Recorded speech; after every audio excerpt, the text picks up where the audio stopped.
চিনে মদ খায়া রাত ৩টার দিকে গেছে বাড়ির সামনে দাঁড়ায়া বউকে ডাক দেয়। বউ ডাক শুনি ভাবছে যে আমার স্বামী রাত ৩টার দিকে আসা মানে খাইছে কিছু। আধারে দরজা খুলতে ভয় পাচ্ছে, রাত ৩টায় ও তো মদ খেয়ে আসছে, কি করা যায়? ছেলেটাকে ডাক দিয়ে বলে, আব্বা তুমি একটু ওঠো, তোমার আব্বা আসছে, আমি ভয় পাচ্ছি, চলো একসঙ্গে দরজা খুলি। দরজা খুলতে নিয়ে দেখে চোখ লাল টকটকা। দরজা খোলা মাত্রই চোখ লাল টকটকা। বউয়ের দিকে তাকায়া বলতেছে, আম্মা আসসালামু আলাইকুম। বউ কয়, হাই রে আমার পোড়া কপাল রে, তোমার কি একটু হুঁশ হলো না? যুবক ছেলের সামনে দাঁড়ায় আছে, তার সামনে চাইতে আর কার শক্ত অবস্থান হতে পারে যা কখনো ভাঙবার নয়। এই জন্য আমরা তাগুতকে স্বীকার করব। তাগুত মানে হলো যে নিজে মানে না আল্লাহকে, কাউকে মানতে দেয় না, যে নিজে আল্লাহর আইনকে মানে না, অন্য কাউকে মানতে দেয় না, তারাই হলো তাগুত। এমন তাগুত বুঝি বাংলার জমিনে নাই? আসতে বলবেন না, আছে না নাই? আমার বন্ধুগণ একটু কান লাগান। হারাম কোনো পন্থা আমরা অবলম্বন করব না, হারাম কোনো কাজের দিকে আমরা যাব না। আল্লাহ রাব্বুল আলামিন আরেক জায়গায় বলছেন, তাআওয়ানু আলাল বিররি ওয়াত তাকওয়া ওয়া লা তাআওয়ানু আলাল ইসমি ওয়াল উদওয়ান। ভালো কাজে, পুণ্যের কাজে পরস্পরকে সহযোগিতা করো, হারাম কাজে, যেটা অবৈধ কাজ, পাপের কাজ, সেই কাজে তোমরা পরস্পরকে সাহায্য করতে যেও না। কার কথা? আসতে বলবেন না, কার কথা? আল্লাহর কথা। আজকে মদ সমাজ অ্যাভেলেবেল হয়ে গেছে, মদের বোতল রাজবাড়ী জেলার মনে হয় কোথাও পাওয়া যায় না। আসতে বলবেন না, আছে না নাই? রাজবাড়ী জেলার, শুধু রাজবাড়ী জেলার প্রবলেম নয় এটা, শুধু যশোরের প্রবলেম নয়, শুধু ফরিদপুরের প্রবলেম নয়, গোটা দেশের 64 ডিস্ট্রিক্টে, 64 জেলাতেই মদের বোতল পাওয়া যায়, মদের দোকান পাওয়া যায়। কিন্তু এদিকে প্রশাসন বলে, হুজুর মাদকের বিরুদ্ধে কথা বলবেন। একটা প্রশ্ন করব আপনাকে, কূপের মধ্যে বিড়াল পড়ে মরে আছে, আপনি পানি পরিষ্কার করার জন্য আগে বিড়াল তুলবেন না পানি তুলবেন? আগে কি তুলতে হবে বলেন? বিড়াল তুলতে হবে। মরা বিড়াল কূপের মধ্যে রেখে যদি গোটা কূপের পানিও যদি তুলে শেষ করে ফেলেন, কূপ কি পাক হবে নাকি? কূপ পাক হবে? পাক হবে না। মদের ফ্যাক্টরি রেখে দিলেন, মদের লাইসেন্স রেখে দিলেন, কিয়ামত পর্যন্ত আপনি ওয়াজ করেন, মাদক দ্রব্য নিয়ে আপনি কথা বলে ওয়াজ করে যান, কোনোদিন বন্ধ করতে পারবেন না। জেনা বন্ধ করতে পারবেন না। পর্দার বিধান না হলে পরে একটা মেয়ে উলঙ্গ হয়ে অর্ধলগ্ন হয়ে রাস্তায় ঘুরে বেড়াচ্ছে, ছেলেকে বলতেছে খবরদার তাকাবি না, এটা কি কাম হবে? কাম হবে না। বরঞ্চ তার গায়ে কাপড়টা ঢেকে দিয়ে বলতে হবে পর্দার বিধানটাকে জারি করো, তাহলে তাকাবে না। কিন্তু মেয়েকে উলঙ্গ করে রেখে দিয়েছে বলে তাকাবি না, ইফটিজিং মামলা দেব। এটা তো সিস্টেম নয়। আমার বন্ধুগণ, পর্দার ব্যাপারে কথা বললে আমাদেরকে বলা হয় রক্ষণশীল। মদ এমন একটি গুনার নাম, রাসূল নিজেই বলেছেন, আল খামরু উম্মুল খাবাইস। মদ হলো সমস্ত পাপের মা, সমস্ত পাপের মা। রাসূল বলে দিয়েছেন, পাপ সমস্ত পাপের মা কেমনে হয় দেখেন। কোন এক আল্লাহওয়ালা, কোন এক আল্লাহর ওলি এক নগরে বসবাস করতেন। ওই নগরে একজন জঘন্য চরিত্রহীনা নারীর বসবাস ছিল, পতিতা নারীর বসবাস ছিল। সেই মহিলা টার্গেট করলো, জীবনে বহু হাজারো পুরুষের জীবন নষ্ট করেছি, এই আল্লাহর ওলিকে টার্গেট করলাম। টার্গেট করে কোনো একদিন বেকায়দার মধ্যে ফেলে দিয়া তাকে একাকী ঘরের মধ্যে তুলে ফেলেছে। বলতেছে, শোনো তুমি কে আমি চিনি, আমাকে তুমি চিনতে পারো নাই, তবে আমি হলাম এই নগরের সবচেয়ে খারাপ একজন নারী, পতিতা নারী। তুমি যদি আমার 3টা কথা ফলো করো তুমি নিরাপদ, আমি তোমাকে বিপদে ফেলবো না। 3টার যে কোনো একটা তুমি আমার ফলো করবে, নচেত আমি একটা এমন চিল্লানি মারবো, শহরের নগরের সমস্ত লোক এসে তোমাকে এই অবস্থায় দেখলে তোমার মান সম্মান ডুবে যাবে। এই 3টা কাজের 1 নাম্বার কাজ হলো, এই যে মদের বোতল, এখান থেকে 1 ঢোক তোমাকে খেতে হবে, ছেড়ে দেব, অথবা আমার সঙ্গে জেনা করতে হবে। নাম্বার 2। নাম্বার 3, এই যে শিশু বসে আছে একে খুন করতে হবে। আল্লাহওয়ালা মনে মনে চিন্তা করে, খুন তো প্রশ্নই আসে না, কাতালান নাস জামিআ, একটা মানুষকে মেরে ফেলা মানে গোটা বিশ্বের মানুষকে মেরে ফেলে দেওয়া, এটা সম্ভব না। জেনা করলে কি ঈমান থাকে না? এটাও সম্ভব নয়। মদের বোতলের দিকে বারবার তাকায় মনে মনে চিন্তা করে, যদিও গুনার কাজ, আমাকে তো বাঁচাও দরকার। এটাকে তিনি দুর্বল মনে করলেন, তিনটার মধ্যে দুর্বল মনে করলেন। যখন তিনি মদের বোতলটা খুলে যখন একটা ঢোক মেরে দিয়েছেন, তাল না মাতাল? আসতে কয় মানুষ মদ খেলে তাল হয় না মাতাল হয়? মাতাল হয়ে যায়। কোন এক বেচিনে মদ খায়া রাত 3টার দিকে গেছে বাড়ির সামনে, বাড়ির সামনে দাঁড়ায়া বউকে ডাক দেয়। বউ ডাক শুনি ভাবছে যে আমার স্বামী রাত 3টার দিকে আসা মানে খাইছে কিছু নাকি। বউ তো জানে স্বামীর রিপোর্টটা কি। আচ্ছা, স্বামীর খবর সবচেয়ে পৃথিবীতে সবার আগে বেশি বোঝে কে? স্ত্রী। স্ত্রীর খবর সবার আগে বেশি বোঝে কে? স্বামী। দেখেন আল্লাহ তাআলা বলছেন, হুন্না লিবাসুল লাকুম ওয়া আনতুম লিবাসুল লাহুন্না। বিশাল বিষয়। কিন্তু স্বামী যদি সার্টিফিকেট দেয় আমার বউটা ভালো, আল্লাহ বলবেন ওই বান্দি আমার ভালো। জোরে বলেন সুবহানাল্লাহ। তাহলে সার্টিফিকেট নিতে হবে স্বামীর জন্য কার কাছ থেকে? স্ত্রীর কাছ থেকে। স্ত্রীর জন্য স্বামীর কাছ থেকে। রাসূল নিজেও বলেছেন, আমি সার্টিফিকেট নিয়েছি, আমি আমার বউদের কাছে ভালো। সুবহানাল্লাহ। জোরে বলি সুবহানাল্লাহ। বউয়ের কাছে ভালো হওয়া কিন্তু সহজ না। বউয়ের কাছে ভালো হতে হলে একদম রিয়েলি আপনাকে ভালো হতে হবে। মানুষের কাছে ভালো হওয়া যায় মানে পাবলিক ক্যারেক্টার আর পার্সোনাল ক্যারেক্টার দুই রকম না। বউ পার্সোনাল এবং পাবলিক দুটোই বোঝে। এজন্য আমাদের সবার চেষ্টা করতে হবে দুনিয়ার কারো কাছে যতটুকু না ভালো আছি, সবচাইতে বেশি ভালো হতে হবে কার কাছে? স্ত্রীর কাছে ভালো থাকতে হবে। কারণ বউ জানে আমার স্বামী কত নাম্বার লুচ্চা। কথা বোঝেন? বউ জানে। আপনি যত বড় বুজুর্গ হন, যদি আপনি বুজুর্গ না হন, রিয়েলি একদম সোজা মুখে বলে ফেলবেন কত নাম্বার বুজুর্গ আমার জানা আছে, বসো। কথা বোঝেন নাই? এটাই। আমার নবীজি কি ব্যক্তিত্ব সম্পন্ন ছিলেন যে তার স্ত্রীরা বলতে বাধ্য হয়েছেন, এমন চরিত্রের মানুষ আমরা দেখি নাই। জোরে বলি সুবহানাল্লাহ। তো বউ এখন রাতের আধারে দরজা খুলতে ভয় পাচ্ছে। রাত 3টায় ও তো মদ খেয়ে আসছে, কি করা যায়? ছেলেটাকে ডাক দিয়ে বলে, আব্বা তুমি একটু ওঠো, তোমার আব্বা আসছে, আমি ভয় পাচ্ছি, চলো একসঙ্গে দরজা খুলি। দরজা খুলতে নিয়ে দেখে চোখ লাল টকটকা। চোখ যদি লাল টকটকা হয় তাহলে কি খাইছে বলেন? আর ঠোঁট যদি কালো কুসকুস হয় তাহলে কি খাইছে? বিড়ি। দেখেন কি সিস্টেম আল্লাহ, একদম মানে ওর মুখে সিল মেরে দিছে। মদ খাবি চোখ লাল হয়ে যাবে, বিড়ি খাবি ঠোঁট কালো হবে, চিহ্নিত করে দিয়েছেন আল্লাহ তাআলা, তাই না? বালা মান কাসাবা সাইয়্যাতাও ওয়া আহাতাত বিহি খাতিআতুহু। আমি আয়াতের উপরে এর আগে এখানে আলোচনা করেছি, আমার মনে আছে। তো এখন দরজা খোলা মাত্রই চোখ লাল টকটকা। বউয়ের দিকে তাকায়া বলতেছে, আম্মা আসসালামু আলাইকুম। বউ কয়, হাই রে আমার পোড়া কপাল রে, তোমার কি একটু হুঁশ হলো না? যুবক ছেলের সামনে দাঁড়ায় আছে, তার সামনে তুমি আমার আম্মা বলে ডাকো। এরকম বেকুবি আচরণ করে নাকি? আমি তোমার কে একটু বোঝো না? একটু হুঁশ নাই তোমার? এই যে একটা ছেলে দাঁড়ানো, ছেলের দিকে তাকায়া বলে, দুলা ভাই আসসালামু আলাইকুম। কি কথা কি বুঝতেছেন? তাহলে দোষ কি ওর? কিন্তু ওকে মাতাল করে দিল কি? কি মাতাল করে দিল? মদ ওকে মাতাল করে দিয়েছে। আল্লাহ তাআলা মদ ১৫০০ বছর আগে হারাম করে দিলেন।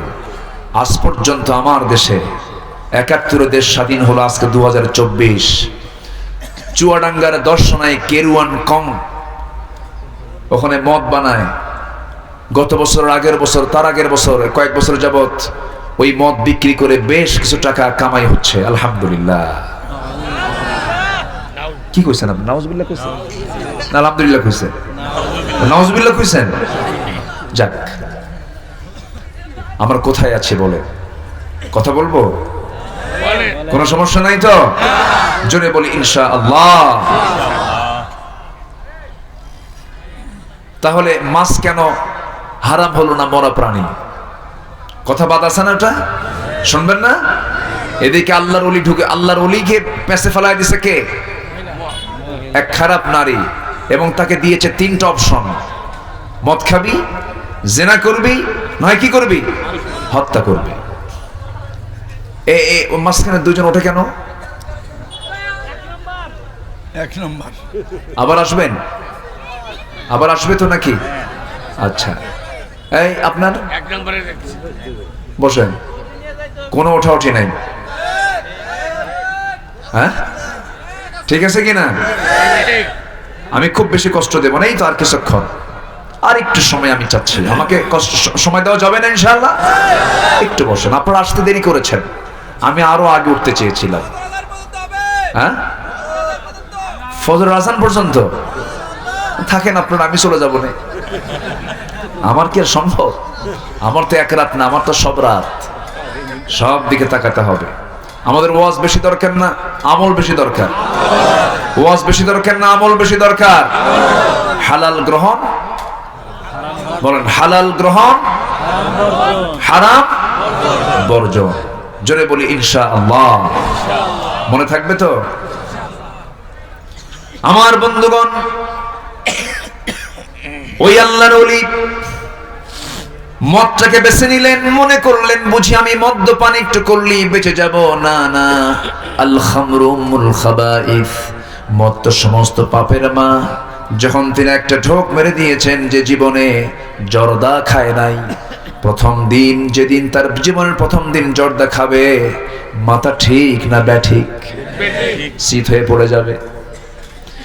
মদের বোতল থেকে এক ঢোক যখন মেরে দিয়েছে, মাতাল হয়ে গেছে। মাতাল যখন হয়ে যায়, জেনাটা তার জন্য কঠিন না সহজ হয়ে যায়? জেনাও হলো, তখন তার জন্য খুন করাটাও কঠিন হয় না সহজ হয়? খুন হয়ে গেল, একটা পাপ আর একটা পাপকে টেনে আনে, তার নাম হলো মদ। ঠিক। সেই মদ যুবকরা যারা তোমার হাতে তুলে দিতে চায়, যেই আবার তোমার হাতে তুলে দিতে চায়, অবৈধ নারী যারা তোমার হাতে তুলে দিতে চায়, খুব মনোযোগ দিয়ে শোনো, সে তোমাকে জাহান্নামের দিকে নিয়ে যেতে চায়। যে নেতৃত্ব মানতে গেলে মদের বোতল তোমার হাতে তুলে দেয়, নারী তোমার হাতে তুলে দেয়, তারপরে জুয়ার আসর তোমার হাতে তুলে দেয়, ওই সমস্ত নেতৃত্বের মুখে আমরা থুতু মারি, জুতা মারি। রাজি আছেন কারা কারা? হাত উঁচু করে দেখেন মুসলমান।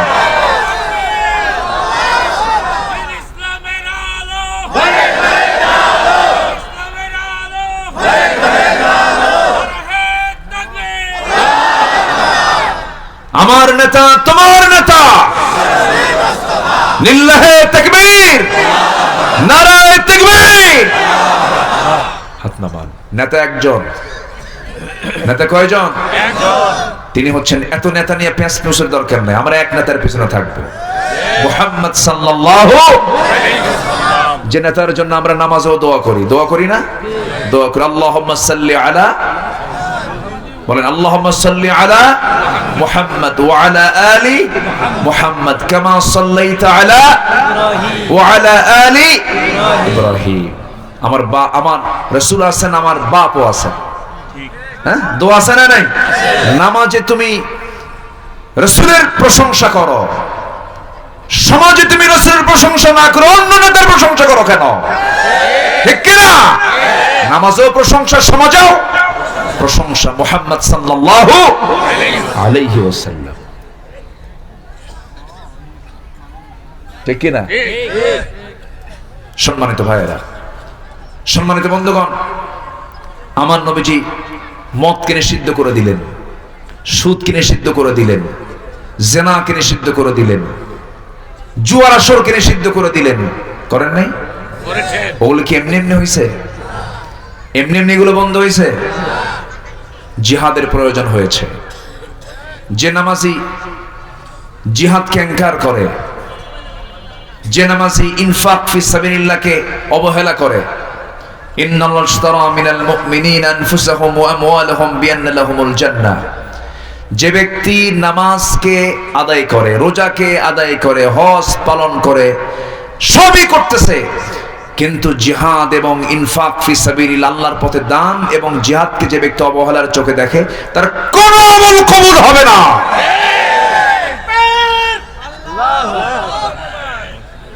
সম্মানিত ভাইয়েরা, আল্লাহ তুমি সবাইকে বোঝার তৌফিক দাও, আমিন। জোরে বলি আমিন। নিজেকে চেনার তুমি তৌফিক দাও খোদা, তোমাকে চেনার তুমি তৌফিক দাও, নিজেকে চেনার তুমি তৌফিক দাও আল্লাহ, তোমাকে চেনার তুমি তৌফিক দাও। আমি কার গোলাম? আমি কার গোলাম? আমি যে আল্লাহর গোলাম, আমাকে চেনার দরকার আছে না? কাকে চিনবো আবার? কাকে চিনবো? আমার নেতাকেও চেনার দরকার আছে না নাই? আমার সবচেয়ে বিশ্বস্ত বন্ধু হচ্ছেন মুহাম্মদ সাল্লাল্লাহু, আর সব বন্ধু হলো অবিশ্বস্ত, কোনো গ্যারান্টি নাই। আর আমার বিশ্বস্ত বন্ধু মুহাম্মদ সাল্লাল্লাহু আলাইহি ওয়াসাল্লাম কি বন্ধু আমার, যাকে সব জায়গায় লাগবে। সে কোন বন্ধু বলো বেশি বিশ্বস্ত, সে কোন বন্ধু বলো বেশি বিশ্বস্ত, যার কাছে সব কথা বলা যায়, যার কাছে সব কথা বলা যায়, হওয়া যায় বেশি আশ্বস্ত, তার নাম আহমদ বড় বিশ্বস্ত। সে কোন বন্ধু বলো বেশি বিশ্বস্ত, যেজন কখনো ব্যথা দিতে জানে না, যেজনকে বলি মুছে দেয় বেদনা, ঠিক কিনা? যেজন কখনো ব্যথা দিতে জানে না, যেজনকে বলি মুছে দেয় বেদনা, হৃদয়ের হাহাকার, হৃদয়ের হাহাকার আপন করে নিতে আর কার বুক এত প্রশস্ত, তার নাম আহমদ বড় বিশ্বস্ত। মহানবী বলে তারে কেউ বা ডাকে, আমি ডাকি প্রিয়তম, ঠিক কিনা? মহানবী বলে তারে কেউ বা ডাকে, আমি ডাকি প্রিয়তম। সে আমার ধ্যান, ভালোবাসা, প্রেম, মধুময় মনোহর স্বপ্ন সম, যেজন করুণার অনুপম উপমা, যার মতো মরমি কোথাও আর মিলে না, যেজন করুণার অনুপম উপমা, যার মতো মরমি কোথাও আর মিলে না, জীবনের আঙিনায় আবাদ করে দিতে আর কার বুক এত প্রশস্ত, তার নাম আহমদ বড় বিশ্বস্ত। বলেন আহমদ বড় বিশ্বস্ত। সে কোন বন্ধু বলো বড় বিশ্বস্ত, সে কোন বন্ধু বলো বেশি বিশ্বস্ত, বেশি বিশ্বস্ত, বেশি বিশ্বস্ত। রাসূলকে ভালোবাসার তৌফিক আমাদেরকে দান করুন। জোরে বলি কারা? ভালো করে বলবেন। শহরে বেশি খায় না গ্রামে বেশি খায়? শহরে মানুষ খায় এটা প্লেটে।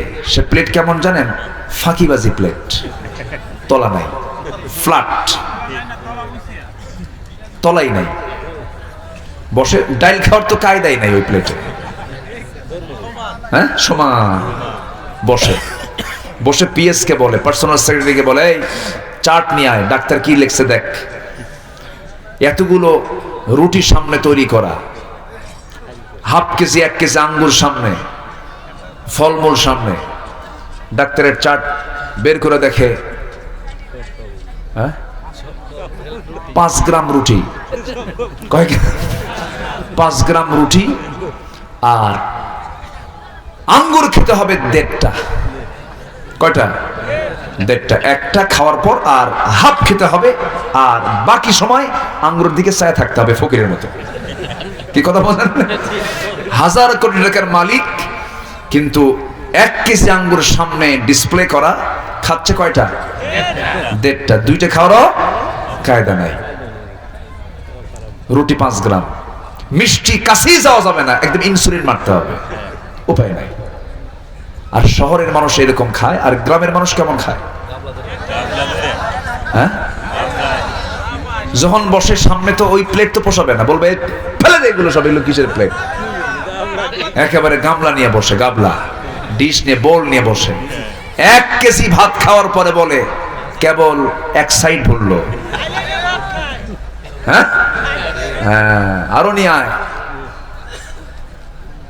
অতএব রিজিক কে দেন? আল্লাহ। আসতে বলো, রিজিক কে দেন? আল্লাহ।